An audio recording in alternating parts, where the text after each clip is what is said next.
have those introductions because you'll note the first thing on the agenda, we talk about working as a team. The faculty, my colleagues who are here today, will be working with you in the courses that they've described.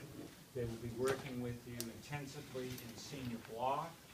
You will also have cooperating teachers you'll be working with starting at the beginning of the fall term.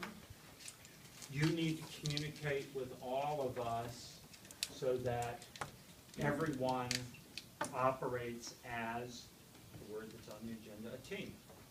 Okay? A team is not about one person or two people. It's about coordinating the efforts of a lot of people. And next year is an important point in your preparation as prospective educators. On that note, let me remind you that we're going to talk about two components today. One, early experience, which Dr. Hecker will give some more information about in a moment, and senior block.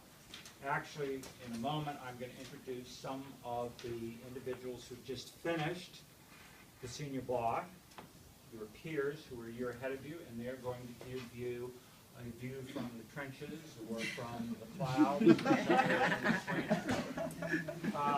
What I want to do is to remind you, for those of you who may be unclear about this, or who might become unclear about this between now and then, senior block is not student teaching. We have a student teaching internship that occurs after graduation. What you are doing in the spring is an extended practicum that is connected to coursework. You have already done that in EDU 111, in EDU 120, in EDU fill in the blank. Okay, I wasn't going to name them all because the elementaries. Okay. So please don't tell yourself, your friends or loved ones, your cooperating teacher, that you will be doing student teaching in the spring. Because then that will imply that at the end of the spring term, you're ready to be endorsed for certification. And that will not be the case. All right, let me remind you of a couple of things that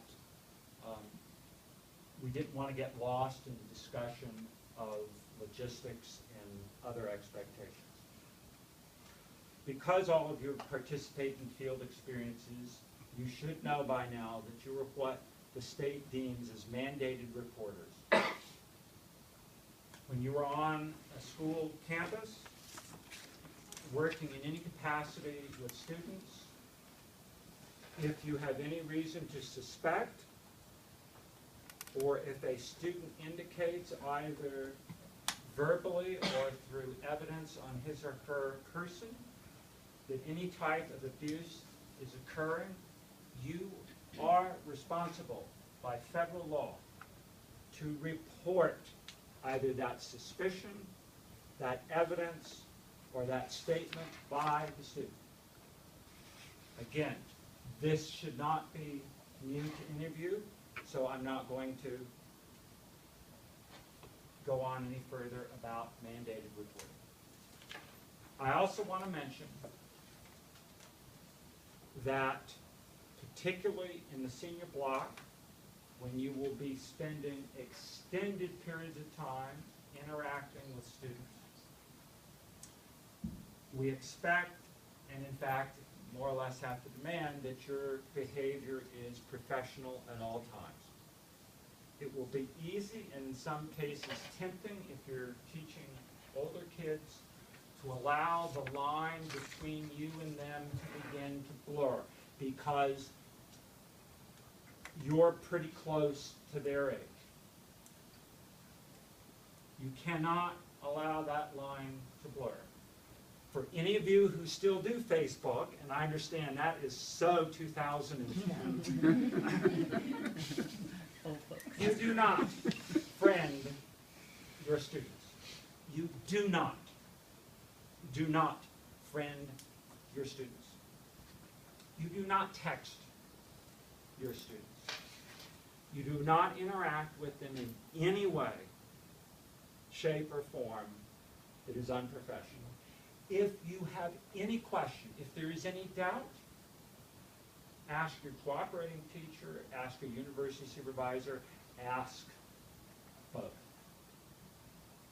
We do not want to have to untangle situations that could potentially endanger our ability to endorse you for a teacher license. And we're confident that we will. All right. We should have 3 individuals